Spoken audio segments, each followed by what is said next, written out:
Hello friends, कैसे हो आप सभी लोग। I hope that you all are fit and fine. आज हम स्टार्ट करने वाले हैं एके ट्यूब में पाइथन प्रोग्रामिंग, जिसमें हमने पार्ट वन वीडियो बना रखी है। इसमें हमने पढ़ा था इंट्रोडक्शन टू पाइथन, और पाइथन की थोड़ी सी हिस्ट्री पढ़ी थी और फीचर्स, और पाइथन का यूज कहाँ होता है ना, पाइथन को इंस्टॉल कैसे करते हैं। ये सब हमने पार्ट वन वीडियोस में कवर कर लिया था। पाइथन का डेटा टाइप्स, कौन कौन से डेटा टाइप्स हैं पाइथन में, है ना, और एग्जाम्पल देखे थे। और उसके बाद वेरिएबल्स क्या होते हैं, वेरिएबल्स को कैसे डिफाइन करते हैं, नेमिंग रूल्स क्या है वेरिएबल्स में, ये सब हमने कर लिया है। आज आज हम पढ़ने वाले हैं ऑपरेटर्स इन पाइथन। ठीक। ऑपरेटर्स क्या होता है, ऑपरेटर्स का यूज करते हैं हम कैलकुलेशन और ऑपरेशन परफॉर्म करने के लिए। सिंपल सा डेफिनेशन है। ठीक है, it is use to calculate और operate the functions like plus, minus, multiply, divide. These are operator. Okay. So first we have to find out how many type of operators in Python. So first one is arithmetic operator, and second is comparison operator, and third is logical operator, and fourth is assignment operator, और last है membership operator. Sorry, last नहीं है, membership operator है, उसके बाद identity operator है ना, और लास्ट शायद बिटवाइज ऑपरेटर है। 7 ऑपरेटर है हमारे पास। ठीक है, तो एक एक को डीपली समझेंगे, क्या है, क्या उसका एग्जाम्पल क्या है। ठीक है, तो सबसे पहले अरिथमेटिक ऑपरेटर समझते हैं। अरिथमेटिक ऑपरेटर में क्या होता है, हमारा मैथमेटिकल कैलकुलेशन होते हैं, जैसे प्लस हो गया, माइनस हो गया, मल्टीप्लाई हो गया, डिवाइड हो गया, मॉड्यूलस ऑपरेटर हो गया, पावर ऑपरेटर हो गया, फ्लोर डिवीजन हो गया। ठीक है, ये सारे अरिथमेटिक ऑपरेटर में आते हैं। फॉर एग्जाम्पल, हमारे पास ए वेरिएबल है जिसमें 10 स्टोर है, बी वेरिएबल है जिसमें 3 स्टोर है, हमने उसको प्रिंट कराया ए प्लस बी, तो हमारा आउटपुट आ गया 13। ए माइनस बी कराया मतलब सब्ट्रैक्शन कराया, तो हमारा आ गया 7। मल्टीप्लाई कराया तो 10 इंटू 3 30 होता है। ए स्लैश बी मतलब ए डिवाइड बी, ए को बी से डिवाइड किया तो 3.333 आ गया। ठीक है, और लास्ट है ए परसेंट बी। परसेंट का मतलब क्या बताया था मैंने आपको, मॉडुलस ऑपरेटर बताया था। मॉडुलस ऑपरेटर क्या करता है कि ए बी से डिवाइड तो होगा, लेकिन जो आंसर होगा वो हमेशा रिमाइंडर आएगा। ठीक है, एक नेक्स्ट स्टेप चलता है डिवीजन ऑपरेटर से, एक नेक्स्ट स्टेप मॉडुलस ऑपरेटर चलता है। उसमें सिर्फ हम रिमाइंडर को आंसर मानते हैं मॉडुलस ऑपरेटर में। ठीक है, उसके बाद पावर ऑपरेटर और फ्लो डिवीजन ऑपरेटर है। तो ये है अरिथमेटिक। और अब सीखते हैं कंपैरिजन ऑपरेटर। कंपैरिजन ऑपरेटर में क्या होता है कि दो वैल्यूज को कंपेयर करते हैं, और इसका रिजल्टेंट हमेशा ट्रू या फॉल्स आता है। ठीक है, मान लो दो वैल्यू अगर बराबर है तो ट्रू, नहीं बराबर है तो फॉल्स, दो वैल्यू में एक बड़ा है और एक छोटा है तो उसमें हमेशा कंपैरिजन देखते हैं, है ना। एग्जांपल से समझेंगे। सबसे पहले ये समझो कि कंपैरिजन ऑपरेटर में कौन कौन से ऑपरेटर यूज होते हैं, है ना। तो डबल इक्वल टू, जिसका जिसको बोलते हैं इक्वल टू, है ना, not equal to, greater than, less than, greater than equal to, less than equal to, ये हमारे पास ऑपरेटर है। ठीक है, इसका एक एग्जांपल ले लेते हैं। हमारे पास ए वेरिएबल है, ठीक है, जिसमें 10 वैल्यू स्टोर है, बी वेरिएबल है, 5 वैल्यू स्टोर है उसमें। हमने सबसे पहले print A equals to B कराया। अगर ए बी के बराबर हुआ, जाहिर सी बात है 10 5 के बराबर नहीं है, तो आंसर क्या आएगा, false. A not equal to B, तो आंसर है true. A greater than B, तो आंसर है ट्रू, हाँ 10 5 से बड़ा है। 10 5 से छोटा है, नहीं, फॉल्स। 10 5 से बड़ा है और बराबर है, ट्रू। 10 5 से छोटा है या फिर बराबर है, फॉल्स। ठीक है, तो ऐसे कंपैरिजन ऑपरेटर का यूज होता है पाइथन में। ठीक है, फिर आता है हमारे पास third type of operator, logical operator. Logical operator में क्या होता है, मल्टीपल कंडीशन को कंबाइन करने के लिए यूज किया जाता है। ठीक है, इसमें 3 ऑपरेटर होते हैं, एंड और नॉट। ठीक है, एंड क्या काम करता है, अगर दो कंडीशन ट्रू होनी चाहिए। कहने का मतलब, एंड हमेशा जब काम करेगा जब आपका सारा कंडीशन क्या हो, ट्रू हो, तभी आउटपुट ट्रू आएगा। अगर, क्योंकि एंड जो है वो हमेशा फॉल्स को प्रेफर करता है, ये याद रखना, और हमेशा ट्रू को प्रेफर करता है। अगर कोई भी कंडीशन हो, मल्टीपल कंडीशन है हमारे पास, उसमें एक भी कंडीशन ट्रू हुई, तो आंसर क्या आएगा, और में आंसर क्या आएगा, ट्रू। रिजल्टेंट अगर हमने लगाया और ऑपरेटर, तो आंसर क्या आएगा, ट्रू। क्यों, क्योंकि और ऑपरेटर देखता है कि अगर एक भी कंडीशन ट्रू हुई तो रिजल्टेंट मुझे ट्रू देना है।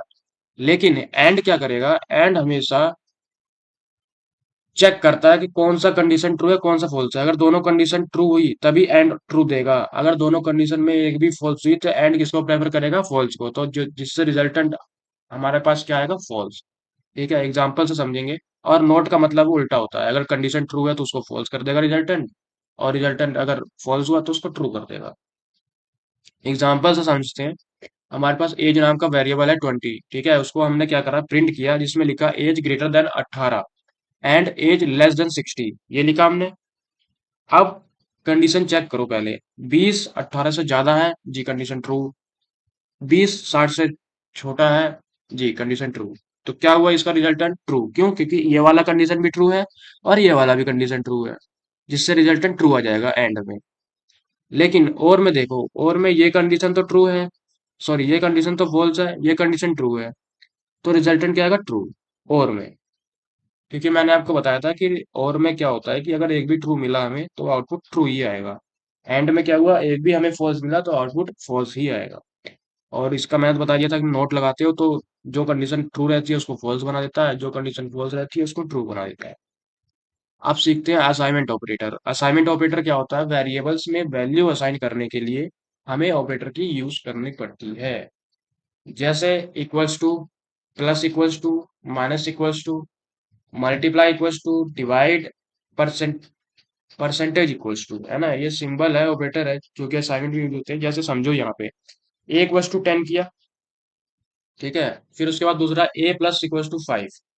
अब क्या इसका मतलब क्या हुआ, ए प्लस इक्वल्स टू 5 का मतलब हुआ ए इक्वल्स टू ए प्लस 5। ऐसे ए माइनस इक्वल्स टू 5 का मतलब हुआ ए इक्वल्स टू ए माइनस 5, है ना। एग्जाम्पल समझते हैं, ये हमने एग्जाम्पल ले रखा है, ए इक्वल्स टू 10 का मतलब हुआ ए प्लस इक्वल्स टू 5, ठीक है, जिसमें ए इक्वल्स टू ए प्लस 5 हुआ इसका मतलब। इसमें आंसर क्या जाएगा, हमने 10 में 5 और ऐड कर दिए तो 15 आउटपुट आ जाएगा, ठीक है। अब सीखते हैं मेंबरशिप ऑपरेटर। मेंबरशिप ऑपरेटर क्या करता है, चेक करता है कि कोई वैल्यू कलेक्शन में प्रेजेंट है या नहीं, कि ये चीज इसकी मेंबर है या नहीं, ऐसे, ठीक है। जैसे operator in, not in, present है तो इन, नॉट प्रेजेंट है, नॉट इन का मतलब प्रेजेंट नहीं है, ठीक है।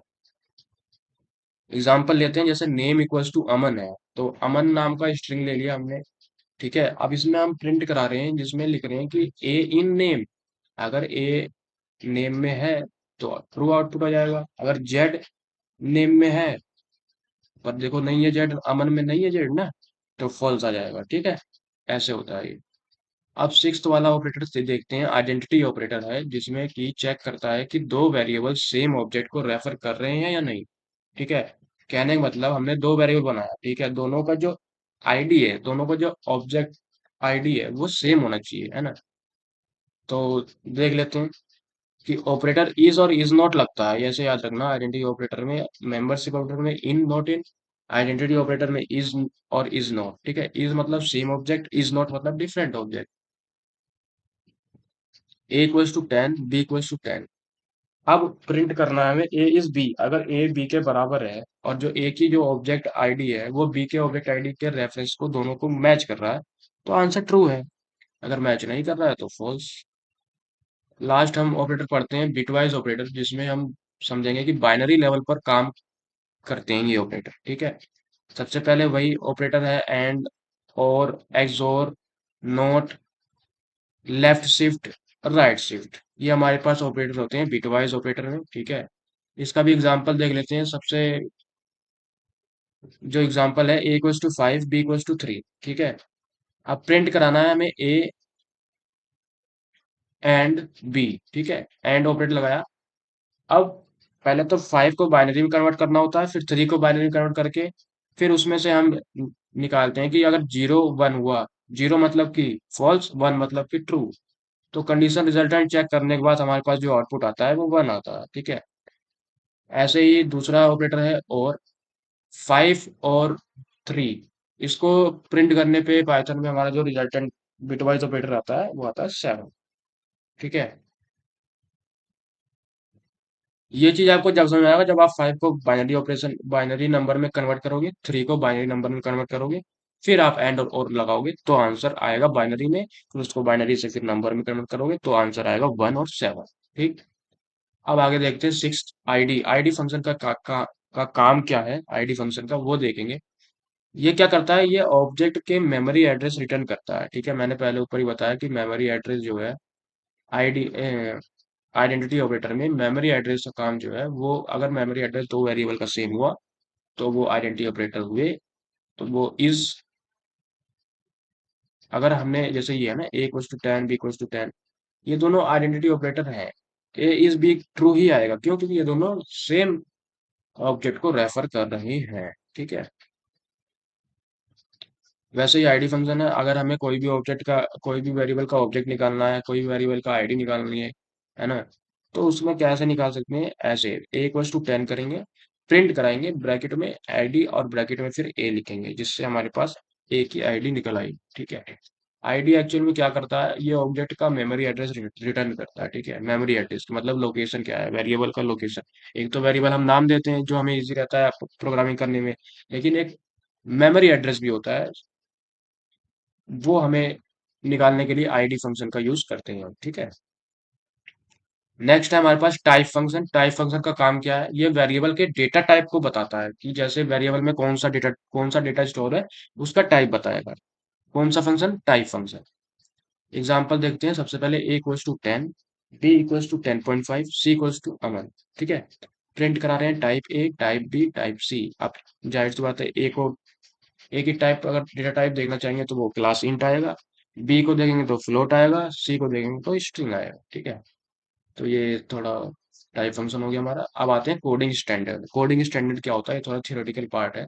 तो जो क्या है, कोड को रीडेबल और अंडरस्टैंडेबल बनाने के रूल्स को कोडिंग स्टैंडर्ड कहते हैं। ठीक है। कुछ रूल्स वगैरह लिखे रहते हैं, कोडिंग को कैसे कोड को लिखते हैं, कैसे उसको अंडरस्टैंडेबल बनाते हैं, है ना। तो जो रूल्स और रेगुलेशन लिखे रहते हैं कोडिंग स्टैंडर्ड, उसे ही कहते हैं। ठीक है। सबसे पहले इंपॉर्टेंट रूल्स देख लेते हैं। हमारे पास कुछ इंपॉर्टेंट रूल्स होते हैं। सबसे पहले देखो, मीनिंगफुल वेरिएबल नेम यूज करो, है ना। प्रोग्रामिंग हमेशा करो तो जैसे प्रोग्राम वगैरह अगर बनाओ, तो जो वेरिएबल आप लोग यूज करते हो थोड़ा मीनिंगफुल यूज करो, जिससे प्रोग्राम काफी रीडेबल एंड अंडरस्टैंडेबल लगे। जैसे हमने एग्जांपल के तौर पे यहाँ पे लिखा भी है स्टूडेंट नेम अमन। ठीक है। हाँ, मालूम पड़ रहा है कि हाँ ये वेरिएबल है, लेकिन ये मीनिंगफुल भी है, क्यों? क्योंकि स्टूडेंट नेम लिखा है। ए बी सी अगर कुछ ऐसे अल्फाबेट्स थे तो डेवलपर को, चाहे कोई भी हो, उसे समझ नहीं आएगा। तो मीनिंगफुल देने से थोड़ा सही रहता है। दूसरा ऑप्शन क्या है? प्रॉपर प्रॉपर इंडेंटेशन यूज करें, है ना। जैसे इंडेंटेशन एरर बहुत होता है पाइथन में, कोई अगर बिगिनर कोड करे पाइथन में तो इंडेंटेशन एरर होता है, तो वो उसका भी ध्यान देना चाहिए हमें। कि इफ के आगे जैसे यहाँ पे इफ अगर कंडीशन दिया ट्रू, तो यहाँ पे लगा कॉलन। कॉलन का मतलब है इंडेंटेशन, है ना। इसके बाद ये स्पेस आ रही है यहाँ पे, ये स्पेस आनी चाहिए, ये प्रॉपर इंडेंटेशन का काम होता है। ठीक है। उसके बाद थर्ड है कमेंट यूज करना।